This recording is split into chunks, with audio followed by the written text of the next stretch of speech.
This is a short talk about my clinical experience at the Portman Clinic in London, which is run by the National Health Service and offers free treatment to those who need it. I worked at the Portman Clinic as a consultant child and adolescent psychoanalytic psychotherapist for 19 years, at first with just one more senior child-trained colleague, Don Campbell, who some years before had trained, as I had, as a child analyst at the Homesick Clinic. As the years went by, the number of us working with children and young people at the Portman Clinic increased to 4.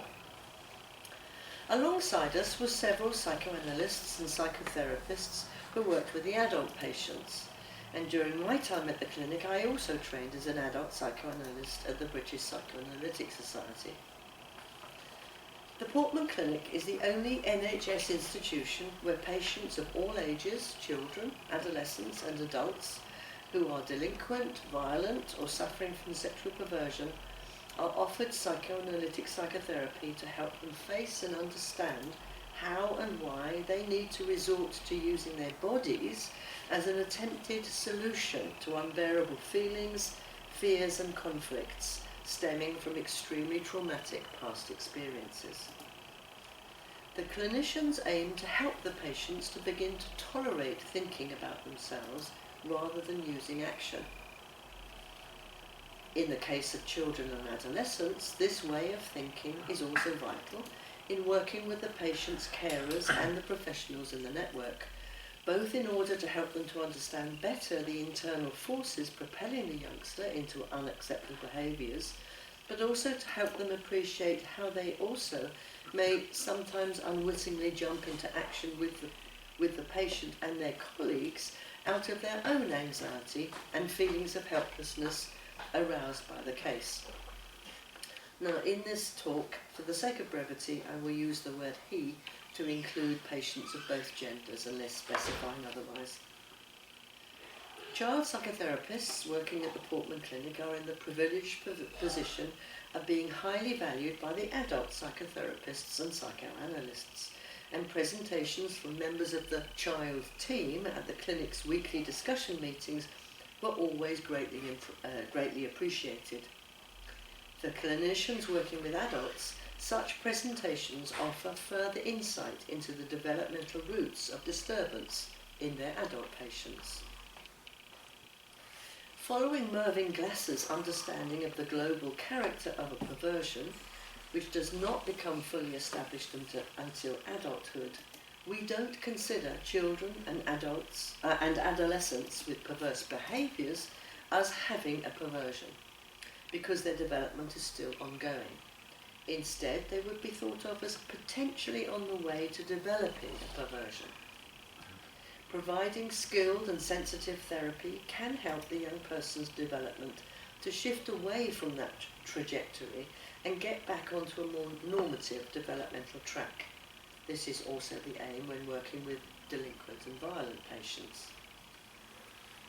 At first, children and adolescents referred to the clinic were seen by the adult psychoanalysts, and it wasn't until the 1970s that the first qualified child and adolescent psychotherapist was employed. Over the ensuing years, this increased to 2, 3 and then 4 clinicians dedicated to trying to understand the complex needs of young people who have no means other than via the use of their bodies to attempt to deal with the debilitating effects of extremely traumatic experiences in their early years. So I would now like to elaborate first on the core complex and then on what we came to call Portman Law, L-O-R-E, and other thoughts about working with young people at the Portman Clinic. Mervyn Glasser, who was the director at the Portman Clinic for many years and an analyst, developed the concept of the core complex, which he elaborated on in the weekly violence workshop meetings that I was privileged to be part of during my time at the clinic. Glasser emphasised the importance of the concept of psychic homeostasis, that is, balance. The main task of the ego is to maintain psychic homeostasis, as this induces a sense of safety and well-being, that is, internal psychic balance. Anything that disturbs this balance will evoke aggression as well as anxiety, and aggression may be used to try to restore homeostasis. The core complex, as described by Mervyn Glasser, is part of normative development in early toddlerhood, at the separation-individuation anal stage. But it is a complex that can become fixated and therefore remain unresolved and cause an impasse in the case of severe disturbance, such as perversion and violence. It also features heavily in some other disturbances, such as narcissistic disorders, delinquency, borderline, psychosis, addiction, psychosomatics, eating disorders, self-harm. But even in neurotics, there are still residues of the core complex that can create big emotional problems and leads to quite severe acting out, so we can find it in any patient. It's ultimately about difficulties with intimacy and separation, which we can all have to greater or lesser degrees. How to be with another without feeling taken over and controlled by the object, and how to be separate without feeling utterly alone and empty. But for violent and perverse patients, these anxieties are extremely intense and crippling. Glasser described how such patients struggle to deal with the contrasting anxieties of being intruded upon, engulfed, overwhelmed and taken over by another on the one hand, and on the other hand of being abandoned by the object, feeling completely lost and alone. That is either too much or not enough closeness, intimacy. Underlying both anxieties is a primitive terror of annihilation. Annihilation because of being taken over by another and therefore losing oneself, or annihilation because of being too separate and therefore feeling lost, abandoned and disintegrated. When feeling engulfed by another, the individual tries to protect himself by moving away from that person. But he then experiences the opposite anxiety of being abandoned and alone, so he moves back towards the person again.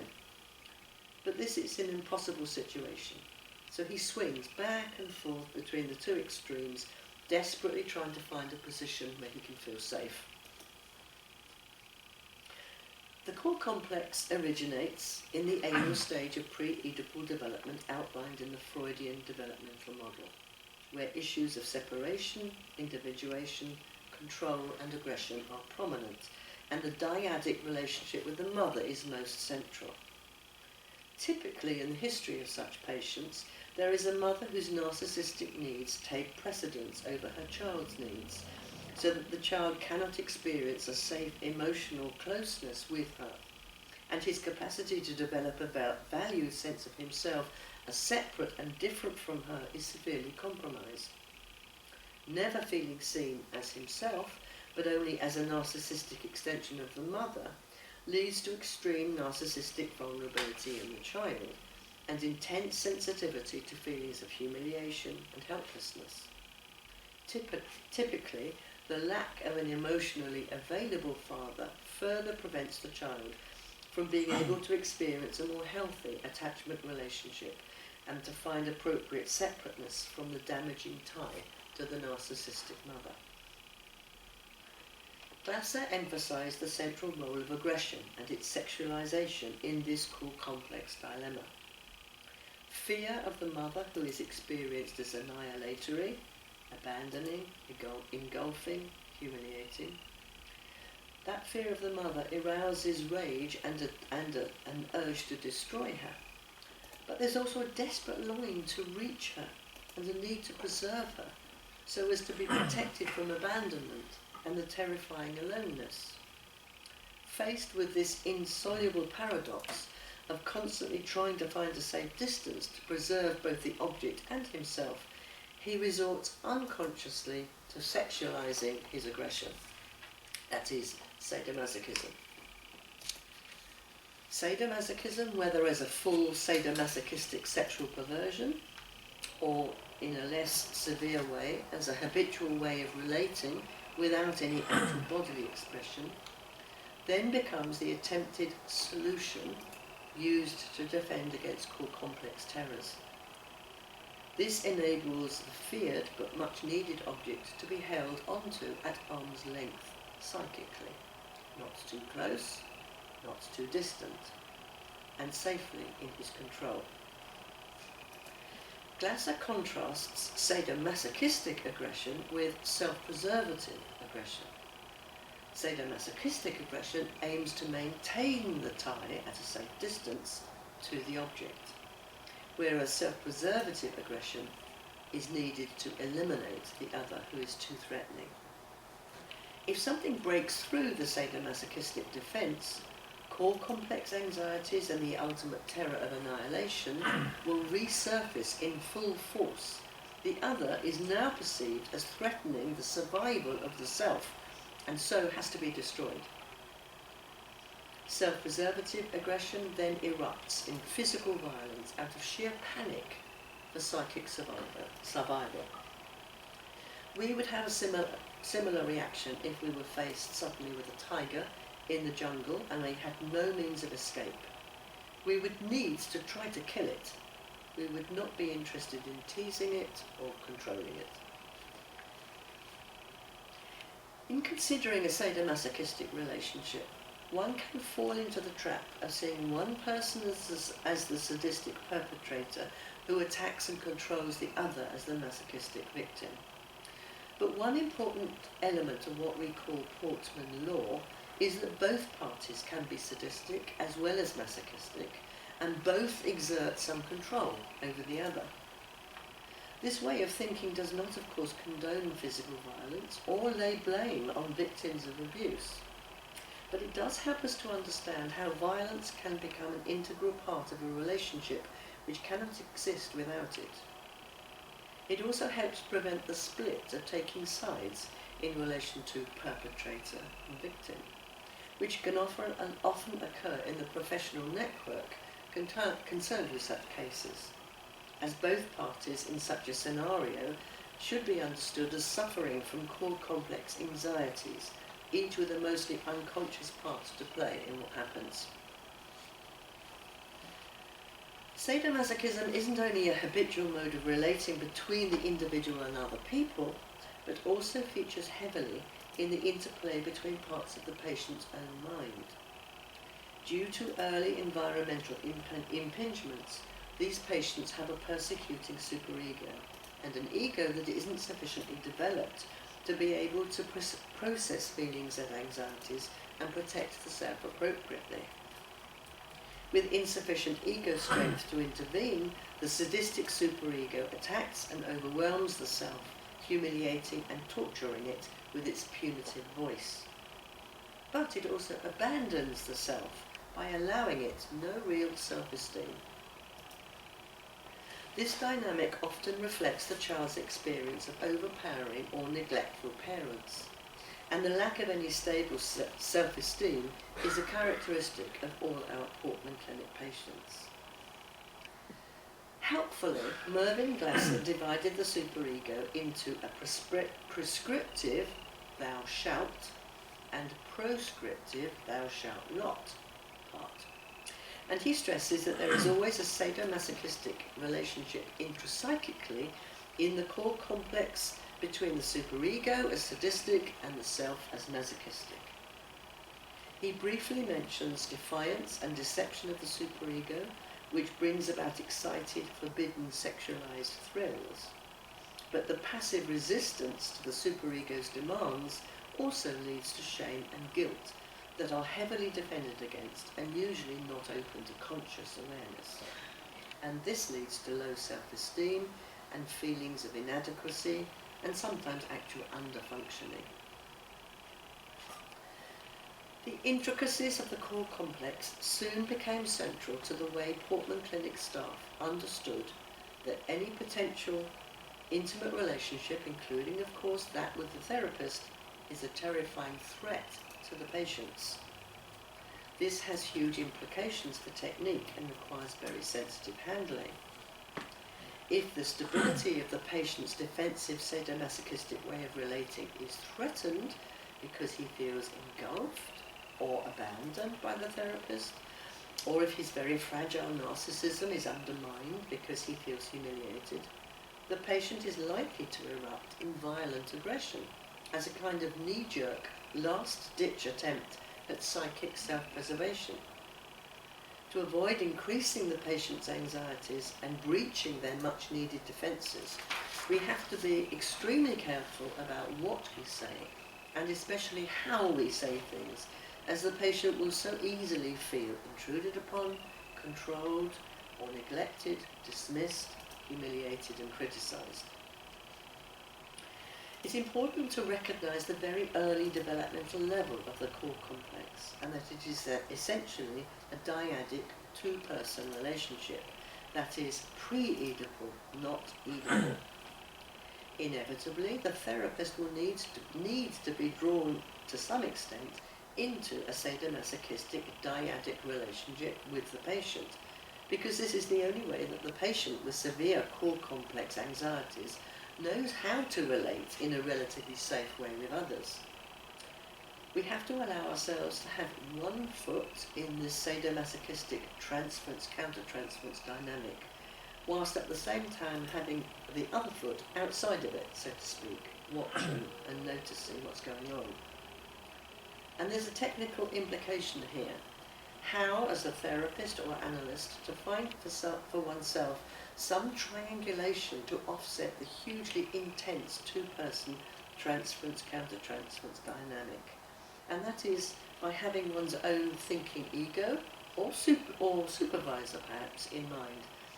And with a child, trying to help the child in therapy to displace his aggression and terrors into play activity rather than concretely with the therapist. Out of awareness of the patient's underlying core complex fears and the importance of respecting his needs to keep at a safe enough distance from the therapist, Portman Clinic staff always place the patient's chair rather than the therapist's nearest the door, to give the patient the security that he could escape if his anxiety becomes overwhelming, rather than needing to resort to physical attack on the therapist. Also, alarm buzzers were never introduced into consulting rooms at the clinic, despite the fact that many risky violent patients, such as murderers and rapists, were in therapy. Unfortunately, this kind of psychoanalytic thinking has been replaced by action in many other settings today, where risk is managed by the installation of alarm buzzers, glass screens and coded doors. This can lead patients to feel that their therapist perceives them as horribly dangerous and unbearable to be with, which is likely to arouse feelings of humiliation and fears of being taken over or abandoned, and therefore actually intensify the risk of their destructiveness. My colleague, who I mentioned earlier, Don Campbell, candidly illustrates how he initially came to understand this with one of his first violent Portman Clinic adult patients, Mr. D, who had been referred for habitually getting involved in pub fights after heavy drinking, often using broken bottles as weapons. After discussing Mr. D's early sessions with some colleagues, who asked if it was safe to have a glass ashtray within Mr. D's reach, Don Campbell decided to remove the ashtray, but soon realised that this resort to action was a mistake. He had failed to recognise, he writes about this in a paper, he had failed to recognise that the ashtray was an important potential weapon that enabled Mr. D to feel safe enough in the presence of the analyst, who was to him a very dangerous transference figure. Removing the ashtray disarmed Mr. D and increased his feelings of defencelessness. This heightened his core complex terrors and actually put his analyst more at risk of Mr. D's violence. Instead of feeling in the presence of someone strong and steady enough to help him, Mr. D felt that his analyst was afraid of him, and therefore wouldn't be able to see him as a whole person. Don Campbell writes, quotes, "By acting as I did, I confirmed that I also dealt with my fears by resorting to action, and that I, like all the authorities he had faced before, could not and would not think about his violence with him, but that I would have to do something about it. If I had thought more about the transference, and especially been more sensitive to my counter-transference, I could have been more helpful to Mr. D. Child psychotherapists and child analysts are trained to provide a box of toys appropriate for each patient. But before starting at the Portman Clinic, I discovered the benefit of also having a cupboard in the room for general use, containing play items for both boys and girls of all age groups. I had been sharing a room with my good friend and colleague Frances Martone, where there was such a toy cupboard, which I had originally been very sniffy about, but it had proved enormously helpful when I started seeing an 8-year-old boy whose mother worried about his aggressive outbursts at home and his compulsive dressing up in girls' clothes. He was very inhibited with me at first and resisted any fantasy play, but after a while he asked me to close my eyes and he went to the big cupboard. Moments later he told me to open my eyes, and I saw a lace-gloved hand bedecked with plastic rings waving shyly at me as he hid behind the desk. From there on, he used fantasy play with the girly dressing up things in the big cupboard to express his wish to be a girl and his conflicts about being a boy, which in the end turned out to be about his fear of his aggression, his terror of separating from his mum, and his deep anxieties about growing up, not actually much to do with his gender at all. Towards the end of therapy, there was a lovely moment where he pretended to be a young deer rubbing his head against a tree, and he told me with enormous pride that the antlers weren't fully grown yet, but each year they would get bigger until he had ones like his dad.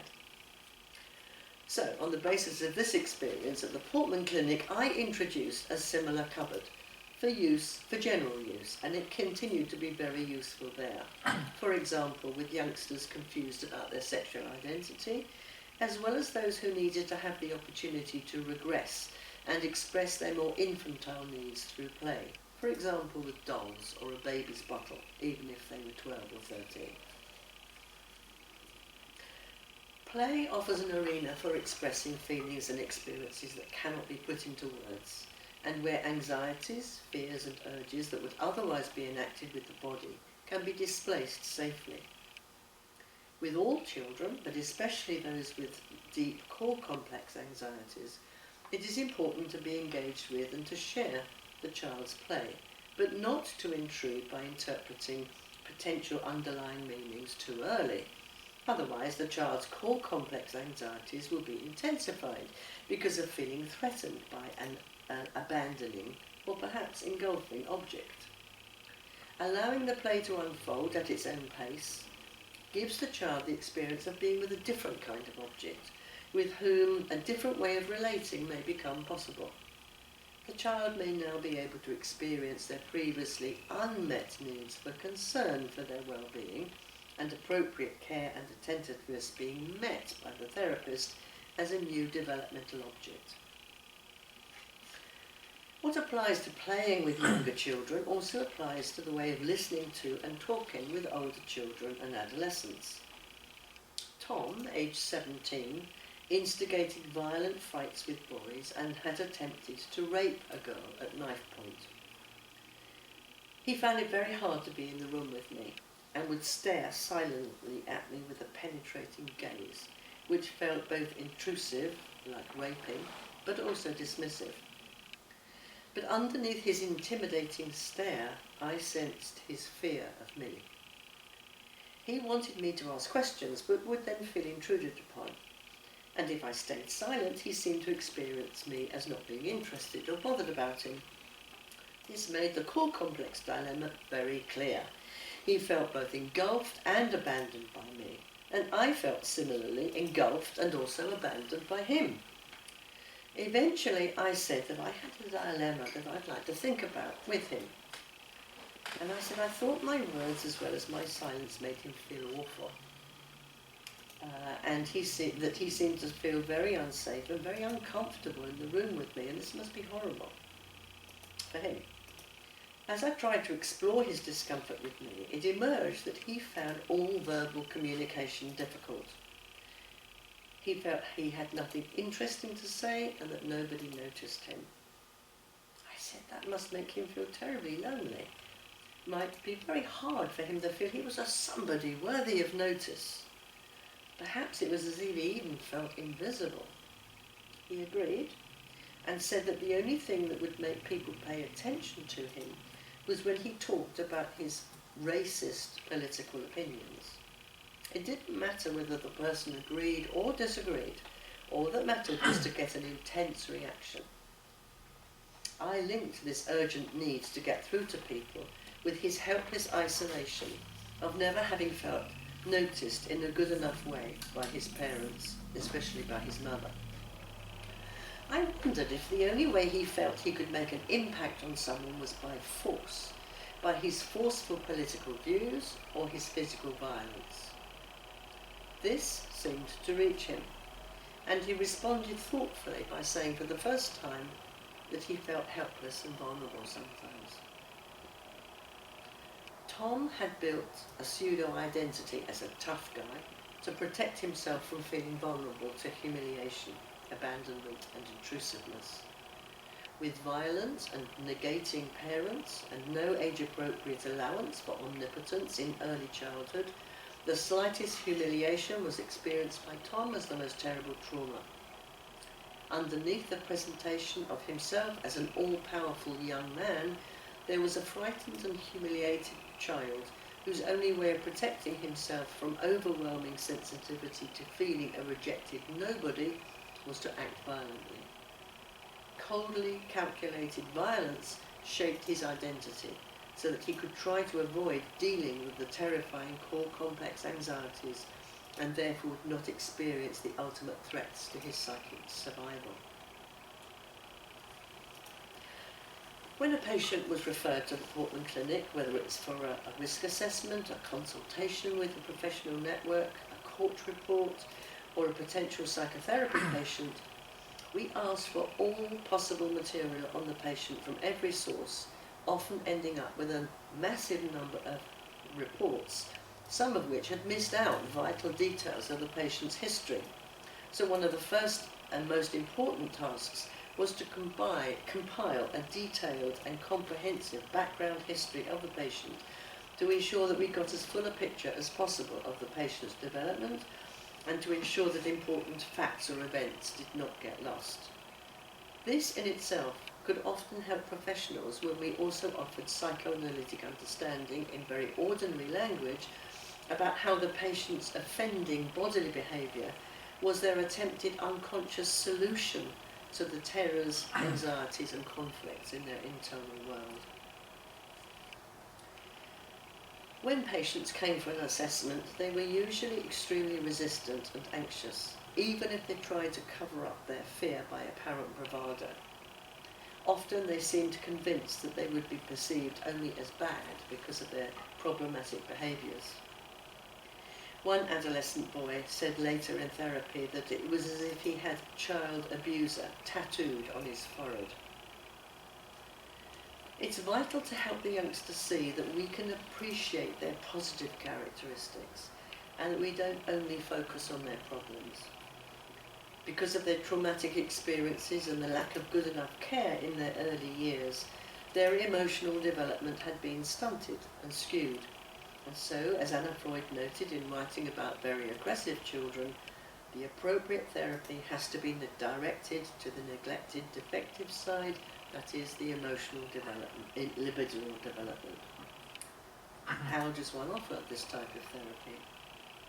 Well, it's mostly about the analyst's attitude to the patient arising from this way of understanding aggression, recognizing the lost, frightened, anxious, helpless, humiliated, unwanted and unloved feelings in the patient, and seeing many expressions of aggression as defensive and as arising from anxiety and vulnerability, rather than always seeing the patient's aggression, contempt, negativity as attacks on the therapist or the therapy, as with Melanie Klein's views. When considering a patient's aggression, we think of anxiety and defense rather than destructive attack. The therapist thinks of the roots of the behaviour, seeing inappropriate aggression more like a symptom or defence, masking underlying fear, anxiety and pain. And to foster the patient's libidinal development and enhance his self-esteem and capacity to be curious about himself, it is of vital importance to help them to feel seen by the therapist as a whole person with strengths that can be valued as well as weaknesses that need help. And this offers hope to the patient and is essential for a move towards a healthier future. Thank you.